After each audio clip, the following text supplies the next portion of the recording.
As temperatures drop and the snow begins to fly, lawmakers are beginning preparations for the 2024 non-budget legislative session.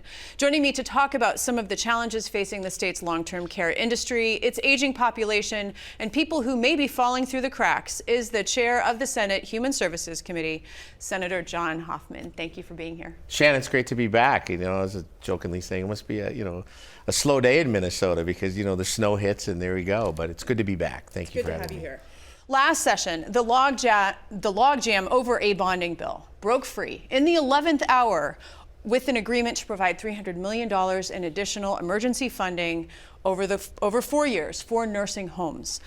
Presumably, some of that money has now found its way to where it's needed. To your knowledge, is it helping nursing homes with the myriad problems that they have been facing?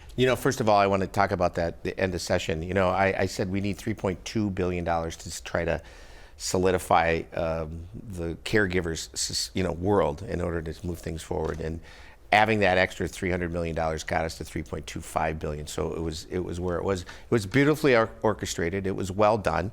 And I got to tell you, it became a bipartisan conversation at the end. And to see that, I was full of joy. And then when we went in and negotiated about how that money would be laid out, because I'll get to that point, we specifically picked Aaron May Quaid and Jordan Rasmussen to lead that mediated conversation with everybody at the table. And Representative Newer and I sat with Representative Schumacher, and we were just helping facilitate. But they actually did it. So it was a nonpartisan, bipartisan piece. I wish cameras would have been in there showing how that conversation went because it was well done. And at the end, of course, it was 67-0, on that, which then got to where it needs. And nursing homes are grateful, right? They're saying now they can start to do things like debt restructure, paying off covenants, the avoiding receivership. There's some debt payments that were needed. They can close some lines of credit. And we had given a different package this year that's ever been done in the past, and that just helped really boost that up. So, and ultimately the commissioner, there's other areas, if you find that there's a need, you can get approval from the commissioner when it comes to it. But yeah, some of them are already using it. The first payment that went out was August 1st, right? That was $173 million. And the next one will come out again August 1st of 2024. So having the intended effect. Yeah. We still need to do a couple of things, though. I mean, when you look at, there's still reimbursement costs, this whole value-based reimbursement thing. I don't like how that system is set up because it's 21 months, so you're waiting in your arrears in order to get payment. And that really caused the dilemma this past year because we had two things happen. This great inflation that occurred, hyperinflation, and then we had this great resignation. Everybody started to resign at the end of the pandemic, which left these guys kind of out there in the middle of nowhere. And so I think we need to come back, and we'll talk about that later on, about what are we going to do next year. Yes, we will talk about that. But you also just led right into my next question, because human services is a labor-intensive field. And you mentioned inflationary pressures, and you also mentioned a shortage of workers. Yeah. Regardless, it takes people to take care of people. So is this a solvable problem with the workforce issues and inflation and the cost of caring for people? When you're talking about personal cares, right, and we're looking at the caregiver bucket, there's still 53,000 job openings. And even though we elevated the pay structure to them beginning in January, you're going to start to see, hopefully we'll start to see some changes on that. The reimbursement rates were terrible. For 10 years, we did nothing for elderly waivered services. The reimbursement rate was still $13.61 or $13.91. If I'm out by 30 cents, it doesn't matter. The point is, you could have got a job at McDonald's in Burnsville at $21 an hour versus helping somebody that truly needs it, right? And then you say, all right, well, what are we doing on the housing side to do intergenerational housing?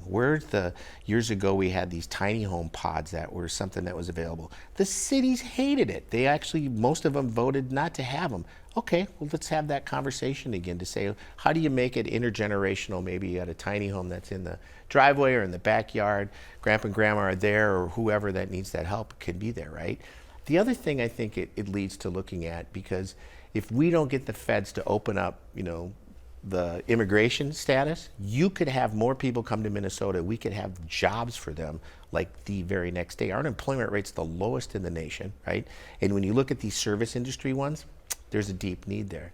But then that leads to another one.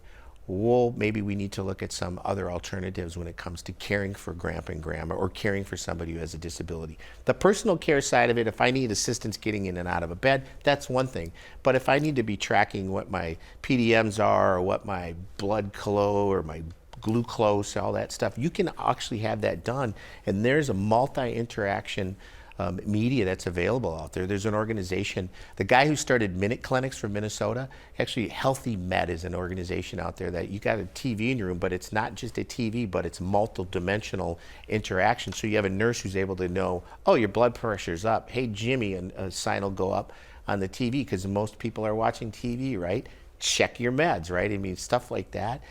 Those kinds of conversations, I think, need to happen that lead us in there because, yeah, we're not going to just fill it with people because it's 53,000 job openings, right? So technology may play a role. Absolutely. Yeah.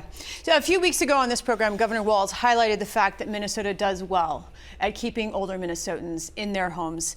At a recent meeting of the Legislative Task Force on Aging, which was a group established by the legislature last session, Maureen Schneider of the Minnesota Board on Aging was talking about skewed housing stock. In particular, she said that in rural areas, there are widows who live in large homes that struggle to pay for utilities or taxes or the upkeep of the home. Meanwhile, in those same rural areas, there's not enough housing stock for families seeking to just, live and work. Does the state need to rethink aging in place when there's these pressures of one person in a large home and families needing housing?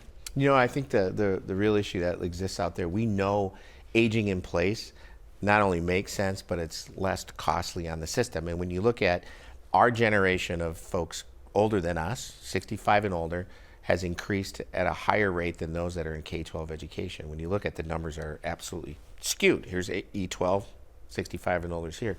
The cost on medical assistance, because our baby boomers didn't necessarily save all their money, right? There isn't money at the end of their life. I don't know what happened there, but you're starting to see a lot of that saying elderly waivered services come in. So the cost goes from $1 billion, Minnesota $1 billion, to $3 billion just to cover 65 and older in the medical assistance side of it, right? I might be off by a couple $100 million in there, but the fact remains that there's a deep need there, right? So then when you start to say, it makes more sense to have folks in home, it does. Where's the employees to be able to do that? That's an issue, right? So what else can be set up? That whole conversation can be there. I've heard that skewed conversation, but it then comes back to where's the deep needed affordable housing that exists and what makes sense for somebody at the end of the day. I want to stay in my house as long as I can. I do. Because it's got all my stuff, all my tchotchkes from years that it still have my bowling balls that are 40 years old that I'm never going to bowl again, but I used to be a really good bowler. I have my 4 drum sets set up. I don't want to lose that stuff, right? Even when I'm 80, I still want to be in. I want to go down and I want to set on my 1986 Gretsch kit and I want to play it, right? That makes sense to me. And so how does the system then respond to what makes sense to that? And I think that I'm glad to hear that group met, and I'm glad that those conversations are coming out. Before we go, what big challenges do you see on the horizon, and would you provide perhaps a preview of 1 or 2 things that the Senate Human Services Committee will be pursuing for sure in the 2024 legislative session? So we still have to deal with competitive workforce factor, right? We edged that up a little bit, but we didn't really fix it all. There's still a gap that exists when we did the MAEPD spend down provision. We did the asset limitation side of it. We didn't do the spend down provision. People with disabilities are still treated differently than you don't have a disability when it comes to getting the services that are needed in the MA side of it, right? One of the things that we did well was that, getting rid of the parental fee was good. But I think next year we're looking at that and some housing 144G stuff, and it's going to be a full agenda next year. Okay. Senator John Hoffman, thank you. It's always a pleasure. It's always good talking to you.